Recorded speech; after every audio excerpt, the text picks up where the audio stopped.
Oke, selamat pagi atau siang. Assalamualaikum warahmatullahi wabarakatuh. Ketemu lagi dengan Bapak di sini dalam mata kuliah Hukum dan HAM. Kita akan memasuki pertemuan ketiga hari ini, materi ketiga. Bapak akan share screen dulu. Ya, minggu kemarin kita masih membahas tentang hak sipil politik ya, karena memang hak sipil politik ini hak yang sangat lumayan banyak dan ini hak-hak yang sangat sensitif ya karena berkaitan dengan bagaimana negara menjaga kebebasan masyarakatnya ya secara pasif tetapi juga bisa melakukan beberapa pembatasan-pembatasan. Nanti kita akan bicara soal pembatasan HAM mungkin pertemuan keempat atau kelima. Oke kawan-kawan, kita sambung ya. Jadi minggu kemarin bicara tentang hak untuk hidup dengan segala kontroversinya, hukuman mati, kemudian hak hukum ya, legal rights ya, hak-hak di mana warga negara ketika dia berhadapan dengan sistem hukum negara. Ya, di sana peran penting dari lawyer ya, sudah Bapak jelaskan minggu kemarin. Nah, hari ini kita akan bicara soal kebebasan untuk bergerak ya atau freedom of movement. Nah, ini juga termasuk dalam bagian dari hak sipil politik, ya ini hak sipilnya. Jadi setiap warga negara, setiap manusia, setiap individu itu punya hak bergerak kemanapun. Ya, dia bermigrasi, dia berdiaspora, istilahnya ya, atau dia misalnya keluar dari suatu negara karena dia diancam dibunuh. Nah, itu namanya nanti akan ada asylum seeker misalnya, pencari suaka dan lain-lain. Ya, jadi intinya setiap orang, setiap individu memiliki hak untuk bergerak. Ya, dalam tataran yang lebih mudah misalnya atau tataran lebih tidak politis misalnya seperti ya Anda misalnya nanti S2 mau ke Jawa misalnya atau nanti mau mau pindah tinggal di daerah lain selain Kalimantan Selatan. Itu hak Anda seutuhnya. Ya, itu diatur dalam pasal 12 ICCPR ya, tentang hak untuk bergerak. Jadi individu boleh bergerak, pindah, bermigrasi kemanapun dia mau. Tetapi ya sebagai sebagai hak sipil ya tentu hak sipil ini juga ada pembatasan. Ya, dalam konteks misalnya apabila ada kegentingan yang memaksa, apabila ada keadaan bahaya, ya maka kemudian kebebasan masyarakat itu tidak bisa diberikan secara absolut, bisa dibatasi. Nah, ini contoh yang relevan adalah kalau kita bicara soal COVID ya. COVID sudah berapa tahun nih sama kita? 2020 ya sampai sekarang 2021. Masih belum kelar di Indonesia walaupun di negara lain sudah kelar. Beberapa sudah mulai kelar tapi kita belum, malah gelombang kedua. Pemerintah kemudian bikin instrumen kebijakan. Instrumen kebijakannya adalah dulu PSBB, sekarang PPKM dan lain-lain. Tapi intinya sih mirip-mirip. Intinya adalah membatasi ruang gerak masyarakat untuk kepentingan yang lebih besar. Ya, jadi kawan-kawan Bapak selalu mengingatkan bahwa hak sipil politik itu hampir 80% itu tidak absolut. Ya, hampir semuanya bisa dibatasi, kecuali hak untuk hidup, hak untuk berkeyakinan dan hak untuk berpikir dan untuk menyatakan pendapat. Itu hak yang dianggap absolut. Tapi kalau hak untuk bergerak itu bisa dibatasi oleh negara. Tetapi pembatasannya ya itu harus yang proporsional. Nah, ini jadi menarik kalau kita bicara misalnya PSBB, PPKM dan lain-lain. Ya, apakah PSBB, PPKM itu proporsional? Ya kan? Apakah PSBB, PPKM itu menyelesaikan masalah gitu loh. Ya, jadi kan orang hukum itu kan kita selalu bilang bahwa kita bisa menyelesaikan masalah tanpa bikin masalah, ya kan? Itu tugas orang hukum tuh ya. Kita bikin bikin bikin kita menyelesaikan masalah tanpa membuat masalah. Nah, PSBB banyak dikritik misalnya. Pertama karena tidak memakai undang-undang kekarantinaan sebagai cantolan hukum. Ya, tapi kemudian sanksinya malah memakai undang-undang kekarantinaan. Ya, jadi ini juga menarik kalau ingin didiskusikan atau ingin dielaborasi lagi untuk kawan-kawan.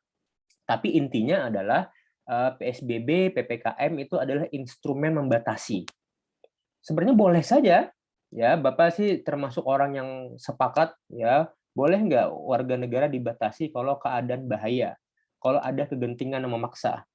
Boleh, asalkan memang benar-benar ditujukan untuk kebaikan publik. Ya, jadi kepentingan publik itu adalah hukum tertinggi, benar itu. Ya, salus populi suprem lex istilahnya. Itu benar saja, tetapi kemudian negara dalam melakukan treatment itu juga harus benar treatmentnya. Misalnya seperti PSBB, PPKM, ya, tidak semua orang itu punya privilege untuk work from home misalnya. Ya, Bapak kebetulan alhamdulillah dosen work from home, ya, WFH dari tahun 2020, ya, sudah hampir 1 tahun lebih kita kuliah online. Nah, ya syukur, ya kan kita masih dapat uang hanya dengan online. Tapi bagaimana nasib dengan kawan-kawan lain yang pencahariannya itu harus keluar, tukang ojek, jual makanan. Ya, jadi tentu kita harus memandangnya secara dua sisi. Nah, ini menarik nih kawan-kawan untuk diperdebatkan, untuk didiskusikan juga ya, misalnya ya. Kenapa sih misalnya yang dibatasi itu orang yang jualannya, bukan kerumunannya misalnya. Ya, Bapak pernah lihat itu ada kalau tidak salah di Makassar kalau tidak salah ya. Ada Satpol PP malah yang mukul seorang penjual makanan yang lagi hamil, perempuan dipukul sama Satpol PP. Ini tentu berlebihan. Ya, tentu berlebihan, kita bukan negara otoriter yang semaunya. Negara harus punya solusi. Jadi kalau misalnya PPKM, PSBB ya tentu bansos harus jalan. Nah, tapi kendalanya lagi ya bansos dananya juga dikorupsi kemarin kan. Itu masalah kita. Ya, jadi Indonesia memang multidimensi permasalahannya. Tapi lagi-lagi kebebasan bisa dibatasi. Kebebasan bergerak bisa dibatasi. Ya. Tetapi sekali lagi dibatasinya dengan alasan yang jelas. Nah, misalnya Bapak ambil contoh lagi misalnya seperti cekal, ya, pencekalan terhadap terpidana korupsi misalnya, atau tersangka korupsi, ya, tersangka korupsi itu bisa dicekal loh. Tapi atas dasar apa? Pidana. Ya, ingat Bapak jelaskan kalau tidak salah minggu kemarin Bapak jelaskan perbedaan antara pidana dengan HAM, ya. Pidana adalah instrumen untuk mengontrol masyarakat. Ya kan? Tetapi pengontrolannya pun tidak boleh berlebihan. Ya, tidak boleh menyalahi aturan. Makanya kita punya KUHP. Ya, kitab hukum acara pidana. Ya, di mana diatur di sana bagaimana prosedurnya, bagaimana tahapan-tahapan dalam pemeriksaan, penyidikan dan lain-lain. Nah, ya. Tapi intinya adalah individu itu dibatasi oleh hukum. Jadi apa sih yang membatasi kebebasan kita? Ya, pembatasan yang pertama adalah dibatasi oleh hak orang lain. Kedua, dibatasi oleh hukum. Dan juga peranata-peranata sosial di masyarakat. Ya, jadi pembatasan itu contohnya itu ya, pembatasan. Ya, tapi itu dalam konteks pidana. Nah, Bapak ambil contoh misalnya. Tahun 1960-an ya, di Singapura, ya, Singapura waktu itu mungkin baru merdeka ya, karena Singapura itu merdeka tahun 59 kalau tidak salah. Jadi baru 1 tahun merdeka. Singapura itu digoncang bom waktu itu ya. Kita pernah ngebom Malaysia dulu ya, waktu di tahun awal-awal kemerdekaan ya, dengan dogma Ganyang Malaysia dulu, karena Singapura dulu bagian dari Malaysia, jadi kita pernah ngebom Malaysia dan waktu itu Malaysia paranoid. Ya, waktu itu Malaysia paranoid sampai tahun 1960 Singapura termasuk paranoid dengan bom, ya, ancaman-ancaman bom. Jadi dulu yang membom Singapura itu kebetulan yang ngebomnya adalah orang yang rambutnya gondrong. Ya, tahun 1960 ada orang yang rambut gondrong jalan, ternyata dia bawa bom bunuh diri, meledaklah di tengah-tengah kota Singapura.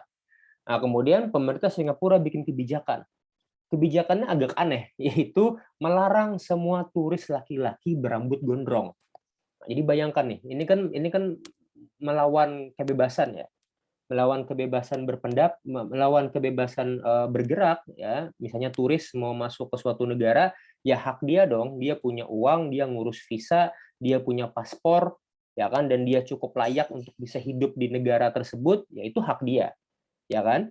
Nah, kemudian rambut gondrong misalnya itu juga bagian dari ekspresi kan sebenarnya gitu loh. Dia enggak, dengan dia rambut gondrong, dia kan tidak menyakiti siapa-siapa kan. Nah, ini mungkin buat kawan-kawan yang gondrong bisa menjadi justifikasi. Ya saya gondrong, tapi saya kan nggak menyakiti siapa-siapa. Ya ada benernya. Tapi negara tahun 1960 di Singapura itu membatasi. Atas dasar apa? Kepentingan publik, atas dasar keamanan publik. Nah, jadi bayangkan ini contoh ya, contoh bagaimana keamanan publik, ya, keselamatan publik itu dinomorsatukan dibandingkan dengan kebebasan individu. Ya, nah waktu itu 1960 ada band dari Amerika, band rock, ya mungkin kalian kenal juga namanya Led Zeppelin. Jadi Led Zeppelin ini hampir semua personilnya itu rambutnya gondrong. Jadi ketika mereka nyampe ke bandara Singapura Changi, mereka ditahan.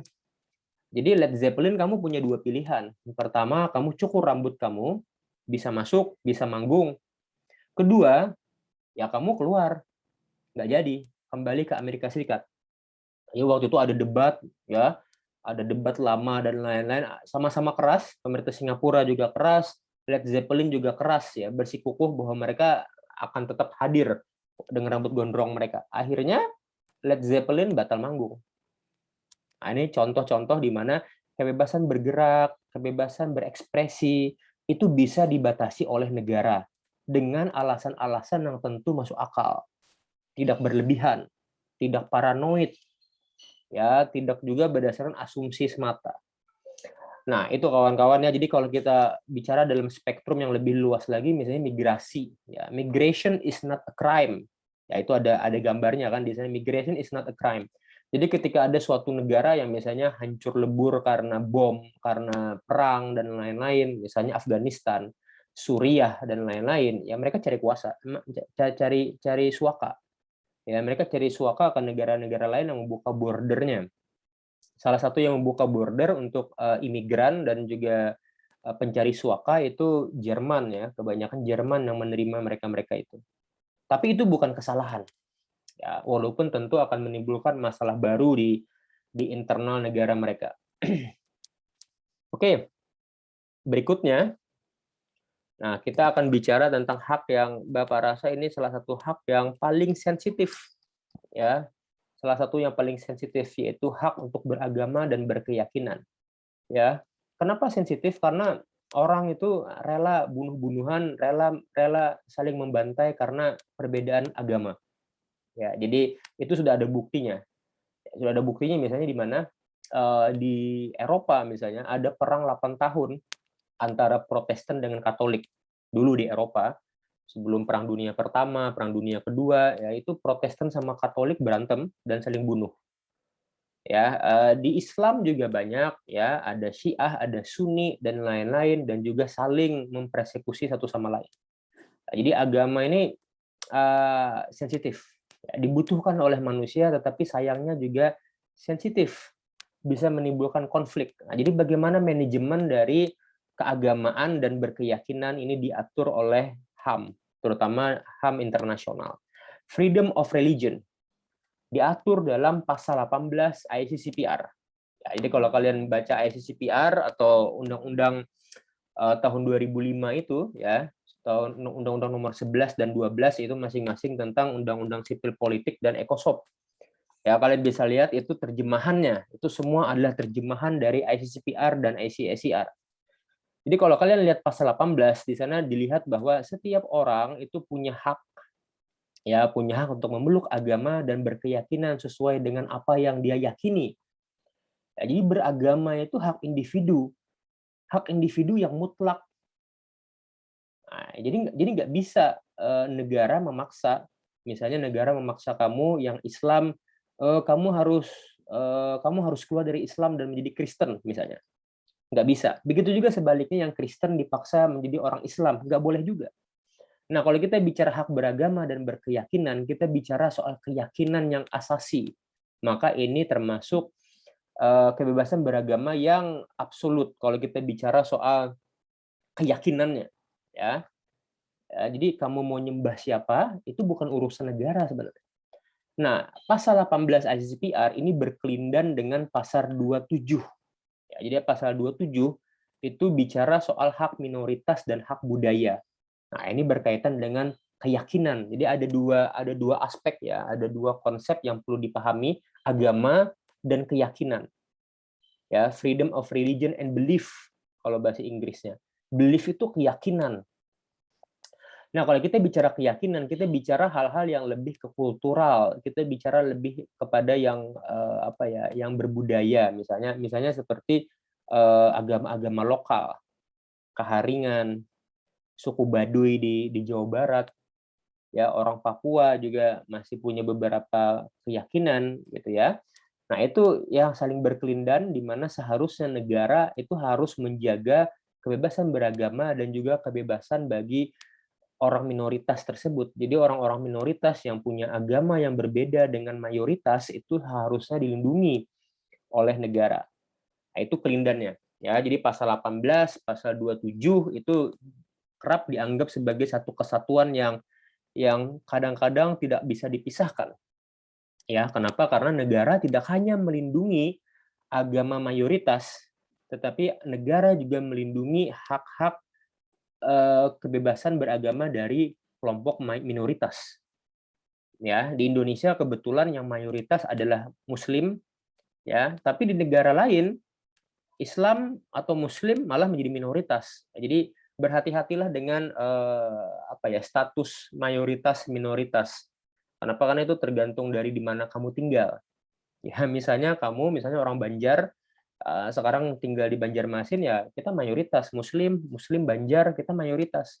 Tapi kalau misalnya kamu keluar saja, ya beberapa beberapa ratus kilometer dari Banjarmasin, kalian ke Kuala Kapuas misalnya, itu udah beda lagi. Ya kan, Kuala Kapuas itu sudah ya 50-50 lah ya. Tapi kan beda gitu loh. Ya, beda. Nah, makanya ketika kita menjadi mayoritas, hendaknya kita juga berempati dengan kawan-kawan minoritas. Jadi jangan semaunya. Ya, mentang-mentang di sini kalian mayoritas, maka semaunya lah. Ya, tapi kalian nggak sadar, mungkin suatu saat kalian akan menjadi minoritas. Nah, itu kawan-kawan ya. Nah, pasal 18 ini juga kontroversial ya. Dia tidak hanya mengatur hak untuk beragama dan berkeyakinan, tetapi dia juga mengatur hak untuk keluar dari agama tertentu. Nah, ini yang menarik dan juga sangat sensitif ya. Sensitifnya apa? Karena banyak negara-negara itu yang masih mengharamkan orang pindah agama atau murtad istilahnya. Misalnya di Arab Saudi, kalau Anda Muslim dan kemudian keluar dari Islam ya atau murtad, hukumannya adalah hukuman mati loh di Arab Saudi. Sama halnya seperti di Irak, Iran, Pakistan, ya makanya kemudian negara-negara tersebut banyak yang tidak menerima ICCPR, terutama pasal 18. Jadi kenapa sih banyak negara-negara yang tidak meratifikasi pasal 18, tidak meratifikasi ICCPR? Alasannya salah satunya adalah mereka menolak pasal 18, terutama yang berkaitan dengan pelarangan untuk pindah agama. Ya, karena ICCPR mengatakan ya pindah agama itu ya lagi-lagi hak individu. Ya kan, hak individu itu pilihan spiritual seorang dan keyakinan dan juga pengalaman spiritual seseorang itu beda-beda. Jadi kamu nggak bisa menyamakan antara pengalaman spiritual kamu dengan bapak misalnya atau dengan orang lain. Kenapa? Karena semua orang punya pengalaman spiritual yang berbeda. Ya, ada naik turunnya, ada turun terus, ya, ada naik terus, ya, keimanan kita gitu loh. Nah, itu hal yang sangat individu sekali, tapi negara, ya, beberapa negara banyak yang mengatur itu secara berlebihan, ya. Nah, itu salah satu kontroversi dari ICCPR, terutama pasal 18, itu dia mendukung hak untuk pindah agama. Indonesia boleh nggak pindah agama? So far boleh. Ya, jadi sampai hari ini hukum positif, Anda mau pindah agama itu hak Anda. Ya, tidak ada sanksi dari negara, misalnya negara nggak bisa mensanksi Anda kalau Anda pindah dari Kristen ke Islam misalnya sebagai mualaf, itu nggak ada sanksi. Begitu juga yang dari Islam ke Kristen, nggak ada sanksi juga dari negara. Yang ada mungkin sanksi sosial, ya. Bapak kebetulan punya beberapa teman mualaf gitu ya, dan juga punya teman yang keluar, ya. Itu sanksinya ya dari keluarganya. Misalnya yang kemudian menjadi mualaf ya dia ya ada yang menerima, ada keluarganya yang menerima, tapi ada juga keluarganya yang masih rasa gimana gitu. Kemudian juga sama yang yang keluar, yang murtad juga ya sama seperti itu ya. Ada omong-omongan dan lain-lain. Tapi sebenarnya kalau kita bicara HAM, ya itu adalah kebebasan ya, dan konsekuensi ditanggung individu kan. Jadi ketika Anda keluar dari agama Anda, konsekuensi yang kamu tanggung itu konsekuensi yang individu, ya kan? Nah, jadi kalau Anda sudah siap dengan segala konsekuensinya ya go on. Oke. Nah, jadi isu agama itu menjadi hangat ya, menjadi kontroversi misalnya ketika negara terlalu akrab dengan salah satu agama mayoritas atau ada agama resmi. Nah, ini menarik. Nanti Bapak akan bicara dua hal ini. Ya, misalnya yang akrab gimana?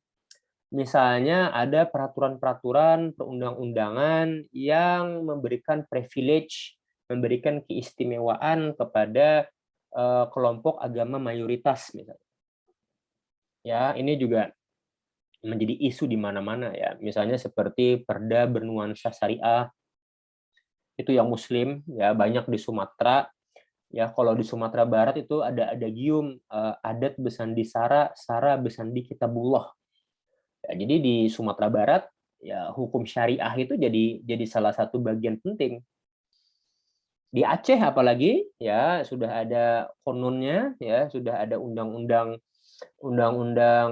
otonomi khusus di Aceh yang juga membahas soal agama dan negara di Aceh. Ya, jadi ini juga mungkin sangat kontroversi ya. Kenapa? Karena ketika negara terlalu akrab dengan agama mayoritas, mungkin dia akan mendiskriminasi agama-agama lain. Ya, kenapa? Karena dalam ruang publik itu milik bersama. Ya, jadi ruang publik milik bersama. Bapak kasih contoh misalnya beberapa pengaturan yang agak kontroversial. Misalnya seperti Perda Jumat Khusu. Nah, ini pernah ada nih, Perda Jumat Khusu. Perda Jumat Khusu yaitu dilaksanakan setiap hari Jumat menjelang menjelang Jumatan. Jadi ketika Jumatan jalan-jalan ditutup. Oke, jalan-jalan ditutup supaya kaum laki-laki yang muslim bisa sholat dengan tenang, itu alasannya. Tapi perlu diingat kawan-kawan bahwa jalan itu adalah jalan publik. Jadi bayangkan kalau misalnya jalan yang menghubungkan antara Martapura dengan hulu sungai misalnya, hari Jumat ditutup. Nah, bagaimana dengan hak yang lain? Bagaimana misalnya hak perempuan misalnya ya, perempuan kan nggak sholat Jumat ya, perempuan nggak sholat Jumat. Kemudian bagaimana dengan anak-anak juga, misalnya baru pulang sekolah dan lain-lain, bagaimana? Dan bagaimana dengan yang non-muslim? Tentu harus dipikirkan juga kan. Nah, jadi nggak bisa kita semena-mena gitu loh, bikin peraturan karena kita mayoritas, nggak bisa. Nah, contoh lain misalnya Perda Injil. Nah, ini juga balas-balasan. Jadi negara kita ini balas-balasan ya. Jadi ketika di daerah yang mayoritas Muslim punya perda bernuansa syariah, daerah-daerah yang Kristen, yang di mana Muslim menjadi minoritas, itu juga bikin hal yang sama. Nah, jadi kita nggak selesai-selesai nih isu kita. Jadi isu ini masih menjadi isu yang kontroversial, ya, kota Injil misalnya dan lain-lain. Ya di Papua misalnya, saya lupa Manokwari kalau tidak salah ya. Di Manokwari itu ada namanya Perda Kota Injil. Nah, salah satunya Perda Kota Injil itu adalah membatasi pendirian masjid. Bayangkan, kawan-kawan. Ya, ini terjadi kenapa? Karena gereja juga sulit untuk bisa mendapatkan izin di wilayah Muslim. Ya, kalau tidak salah di Gereja Yasmin di Bogor, ya Gereja Yasmin di Bogor itu sampai 5 tahun lebih kalau tidak salah itu belum dapat keluar izin dari masyarakat. Dibalaslah kemudian di Papua juga sulit bikin masjid. Nah, pertanyaannya kita mau sampai kapan kayak gini? Ya, mau sampai kapan kita bertengkar, punya sentimen karena kita berbeda Tuhan. Ya, padahal kita sudah 70 tahun lebih merdeka gitu ya. Kita sudah sepakat dengan sila pertama ketuhanan yang Maha Esa gitu ya. Tuhan ya. Jadi kalau kita bicara sila 1 kan kita bicara ketuhanan, bukan bicara Tuhan. Dan Tuhan itu pun ya itu kan konsep yang sangat general ya. Dia nggak bicara Allah, dia nggak bicara Yesus, dia bicara Tuhan. Jadi Tuhan yang berarti ya mengakomodir semua masyarakat, apapun agamanya. Nah, ini kawan-kawan kalau ingin dibahas panjang kisahnya nih. Ya, jadi kebebasan beragama dan berkeyakinan ini panjang sekali ayatnya, kisahnya kalau kita mau membahas atau kita mau membuat skripsi atau tesis atau disertasi soal ini. Banyak isunya. Nah, tadi Bapak sudah jelaskan ya, kemudian ada agama resmi. Nah, agama resmi itu bagaimana? Misalnya seperti Malaysia. Ya, jadi di Malaysia itu agama resmi adalah agama Islam. Ya, jelas itu dalam konstitusi dikatakan bahwa agama Malaysia adalah Melayu Muslim, ya, atau Islam. Nah, ini tentu juga bermasalah. Kenapa? Karena yang mendiami suatu negara itu bukan hanya Islam saja kan. Indonesia misalnya, Indonesia kita punya 6 agama resmi. 6 agama resmi, Islam termasuk, tentu sebagai mayoritas Kristen, Protestan, Hindu, Buddha, Konghucu. Ya kan? Nah, tapi bagaimana dengan agama-agama non resmi? Kepercayaan-kepercayaan adat misalnya, keharingan. Bagaimana itu? Nah, ini jadi menarik kenapa? Karena ketika mereka ingin mengurus KTP, mereka harus mencantumkan agama mereka apa. Kalau mereka tidak terafiliasi kepada 6 agama di atas, maka mereka tidak bisa bikin KTP. Kalau warga negara nggak bisa bikin KTP, mereka nggak bisa bikin KK, kartu keluarga. Kalau nggak bisa bikin KK, mereka nggak bisa ngurus pelayanan publik. Mereka nggak bisa ngurus BPJS. Mereka nggak bisa ngurus kartu pensiun, paspen, dan lain-lain. Jadi bayangkan betapa pentingnya hak sipil. Ya, jadi jangan dikira hak sipil itu bukan hak yang penting ya. Kenapa? Karena dia punya turunan-turunan. Jadi ketika kamu tidak punya KTP misalnya, karena kamu orang keharingan, kamu nggak bisa mendapatkan pelayanan publik, kamu nggak punya kartu BPJS. Bayangkan. Jadi bayangkan bagaimana hak-hak kita terpengaruh oleh hak-hak dasar ini. Nah, berikutnya Bapak akan menjelaskan, tadi sudah Bapak jelaskan bahwa hak berkeyakinan, hak beragama, ya itu hak yang absolut. Ya, jadi nggak bisa diintervensi oleh negara, diintervensi oleh pemerintah.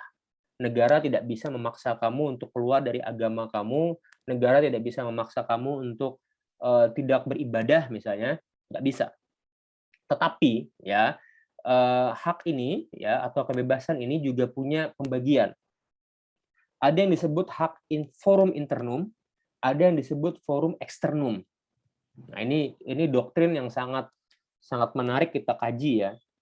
Forum internum itu berkaitan dengan keyakinan.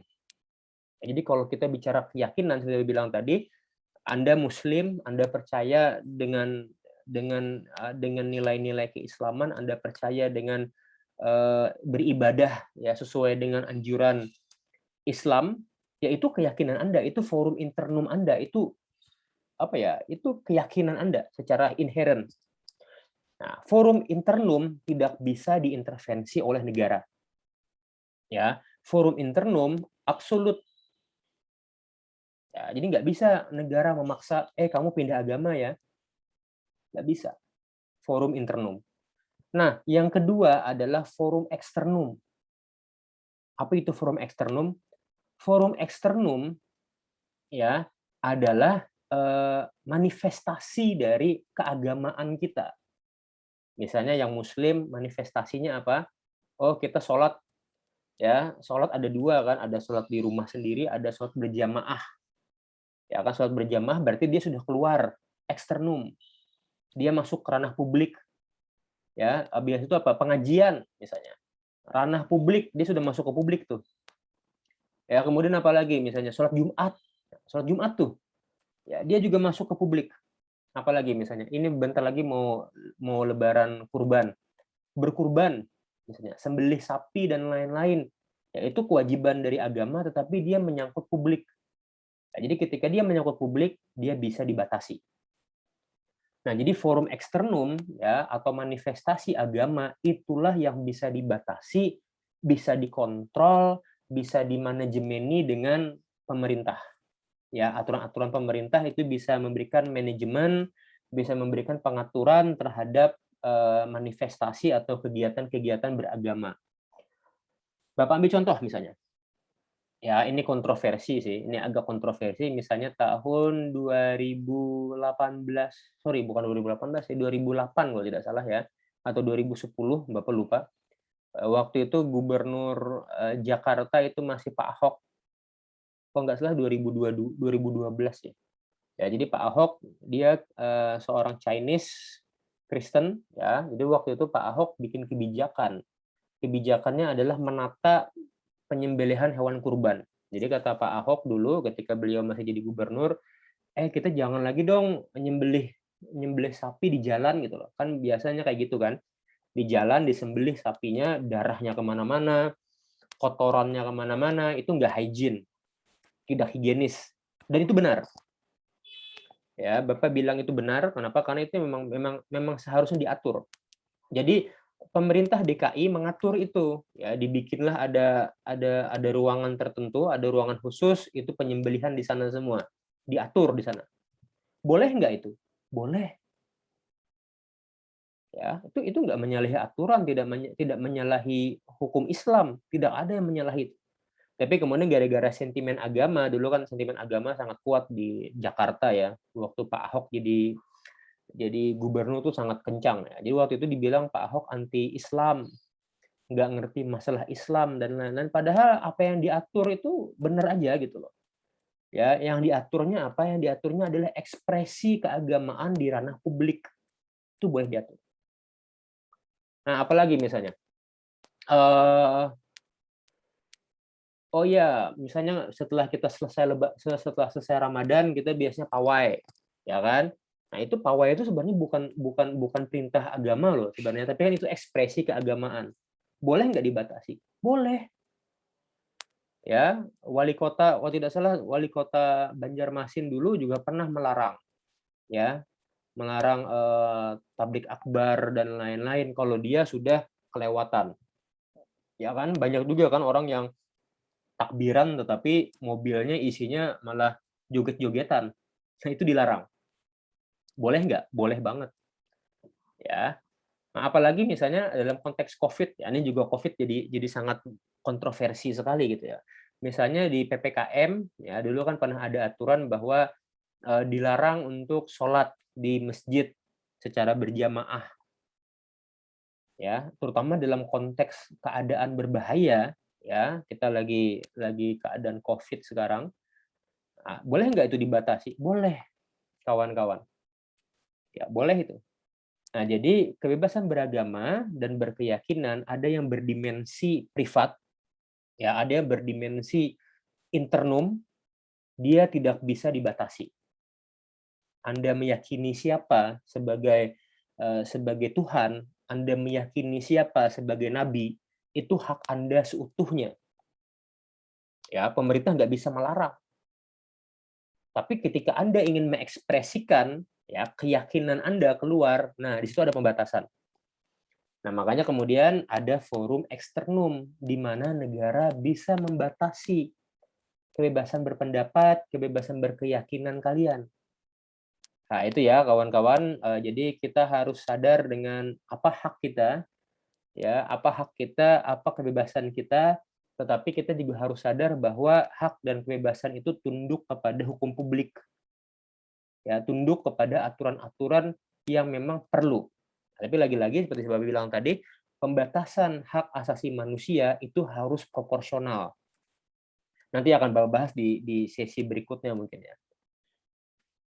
Oke, ini slide ketiga, kebebasan berekspresi. Nah, jadi ini mirip-mirip seperti forum eksternum tadi ya. Jadi diekspresikan. Jadi keyakinan Anda, tapi keyakinannya di sini umum ya. Keyakinan politik Anda misalnya. Anda punya keyakinan politik, Anda punya pendapat politik, ya itu diekspresikan. Ya, boleh-boleh saja. Ya, tetapi lagi-lagi ada pembatasannya. Ya, jadi dalam negara hukum, ya kebebasan itu bukan kebebasan yang chaotic, tetapi kebebasan yang tentu ada pembatasannya. Tetapi lagi-lagi pembatasannya harus proporsional. Nanti kita bahas bagaimana pembatasan yang proporsional, pembatasan diperbolehkan tuh bagaimana sih? Oke, kita akan lihat di pasal 19 ICCPR. Ya, jadi kalau kamu mau lihat kebebasan berekspresi, cantolannya di pasal 19. Tadi kebebasan beragama pasal 18, kebebasan berekspresi di pasal 19. Ya, jadi Anda sebagai warga negara punya hak untuk memberikan kritik, saran kepada pemerintah. Itu hak kita. Berekspresi di offline maupun online itu juga hak kita. Tetapi ada pembatasannya. Ya, ada pembatasan. Nah, pertama, tentu kita tidak boleh menyebar fitnah atau seorang yang lagi asik ceritanya namanya hoax, ya, memfitnah, menistakan dan lain-lain. Nah, ini pasal yang dulu pernah menjerat Pak Ahok, ya. Pasal yang menurut Bapak sih sangat politis, ya. Tapi nanti bisa diperdebatkan lah, ya. Jadi fitnah, menistakan itu dianggap batasan dari apa yang ingin kita ekspresikan di publik. Kemudian menyerang pribadi atau ad hominem, ya ini nggak boleh nih. Jadi kalau misalnya kalian sebagai sebagai calon intelektual, ya mahasiswa itu kan calon intelektual. Ketika kalian berdebat, berdiskusi misalnya, kalian itu tidak boleh menyerang pribadi seseorang. Ya, jadi kalau kalian tidak sependapat dengan pendapat dia, maka yang kalian serang adalah pendapat dia atau argumennya diserang, bukan orangnya. Ya, jadi misalnya kalau kalian berdebat tentang isu tertentu misalnya, jangan kemudian kalian nyerempet ke individu dia. Ya, "Wah, kamu kamu tuh nggak ngerti, kamu tuh apa misalnya ya, atau bawa-bawa suku misalnya. Nggak boleh juga, bawa suku, bawa orang tua, bawa keluarga, itu nggak boleh. Itu namanya ad hominem dalam diskusi. Kemudian otoritas negara juga sebenarnya ada beberapa batasan. Otoritas negara yang tidak boleh di apa diserang. Misalnya kalau kita bicara di Thailand ya, di Thailand itu ada pasal yang tidak memperbolehkan kritik terhadap kerajaan, ya, otoritas negara. Tetapi otoritas negara ini juga pembatasan yang sangat politis ya. Bapak bilang di beberapa negara ada ya, otoritas negara itu nggak boleh diserang, tetapi kritik boleh seharusnya. Ya, jadi Bapak Bapak bilang bahwa kritik yang membangun terhadap negara itu boleh banget. Itu hak kita sebagai warga negara. Walaupun memang ada yang bilang gini, rakyat jangan hanya bisa mengkritik dong, tapi kasih solusi. Nah, ini juga statement yang Bapak rasa fallacy, ya. Ini pertanyaan statement yang sangat fallacy. Kenapa? Karena memang rakyat nggak punya solusi. Kenapa? Karena rakyat tidak punya sumber daya untuk melaksanakan kebijakan negara. Jadi kalau misalnya ada nanti orang yang nyinyir kalian, misalnya ada demo mahasiswa, kemudian ada yang nyinyir, kalian jangan bisa kritik aja dong, kalian harus punya solusi juga. Nah, bilang sama mereka bahwa rakyat memang tidak punya solusi. Rakyat tidak punya kuasa anggaran. Ya, kita punya nggak kuasa anggaran? Nggak punya. Yang punya kuasa anggaran siapa? Pemerintah. Ya kan? Rakyat punya nggak kuasa legislasi? Rakyat bisa nggak bikin undang-undang? Nggak bisa. Yang bisa bikin undang-undang itu pemerintah. Nah, kan jadi jelas yang punya solusi adalah pemerintah, bukan rakyat. Jadi jangan disuruh rakyat bikin solusi, salah itu, fallacy. Ya, rakyat punya nggak kuasa penegakan hukum? Nggak punya. Yang punya kuasa penegakan hukum pemerintah. Nah, maka tugas dari warga negara adalah untuk memberikan kritik dan saran yang membangun kepada pemerintahnya. Jadi jangan dibatasi, jangan dinyinyirin. Nah, itu salah juga, ya. Kemudian makar ya, tentu makar dilarang ya. Makar itu dilarang, kudeta dan lain-lain itu dilarang oleh hukum kita. Kemudian pornografi, ya. Nah, ya, pornografi juga ada undang-undangnya kan, kita punya undang-undang pornografi yang juga sangat kontroversial.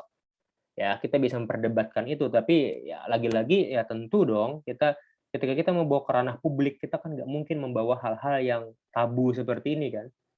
Ya, kalau kita membawanya ke ranah publik. Jadi pornografi tentu menjadi salah satu pembatasan. Ya, ini menarik nih misalnya ada video yang bocor misalnya, video individu.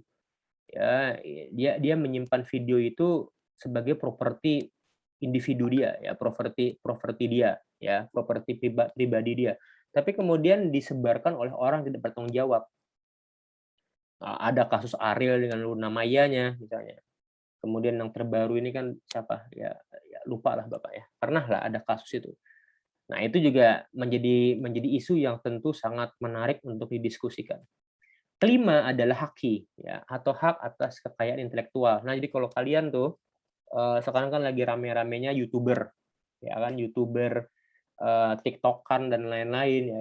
Kalian bebas berekspresi, ya kalian mau bikin tarian apa boleh, mau bikin konten apa boleh, tapi ingat bahwa konten atau tarian tersebut tidak boleh mencaplok atau mengambil haki orang lain tanpa izin dari orang tertentu, orang tersebut. Hak cipta orang, misalnya lagu. Kalau tidak salah kalau kamu bikin lagu dan kamu jiplak 100% di YouTube kamu, itu bakal di-down ya, bakal di-down oleh YouTube segera. Jadi YouTube juga menghargai hak atas kekayaan intelektual. Ya, nah, ini beberapa kalau kalian lihat ini ada beberapa buku, ada beberapa ekspresi, ada demonstrasi dan lain-lain, ada buku, ya, The Satanic Verse misalnya, itu ayat-ayat setan dari Salman Rushdie. Itu ekspresi akademik dia, tapi dibawa ke ranah publik boleh nggak? Kemudian ada lagi demonstrasi, ada buku dan lain-lain, itu bagian dari hak berekspresi, boleh nggak? Ya, ada pembatasannya, tapi pembatasan tersebut berhati-hati juga, jangan sampai pembatasan tersebut mencederai demokrasi kita, ya, demokrasi, Indonesia, ya. Nah, ini kawan-kawan hal-hal yang Bapak rasa sangat penting untuk kita bahas hari ini, nanti pertemuan berikutnya akan Bapak bahas lagi, isu-isu lain, ICCPR, pembatasan pembatasan hak sipil politik, dan kemudian kita akan bicara yang terakhir adalah ICSCR. Demikian, kuliah kita hari ini. Terima kasih. Wassalamualaikum warahmatullahi wabarakatuh.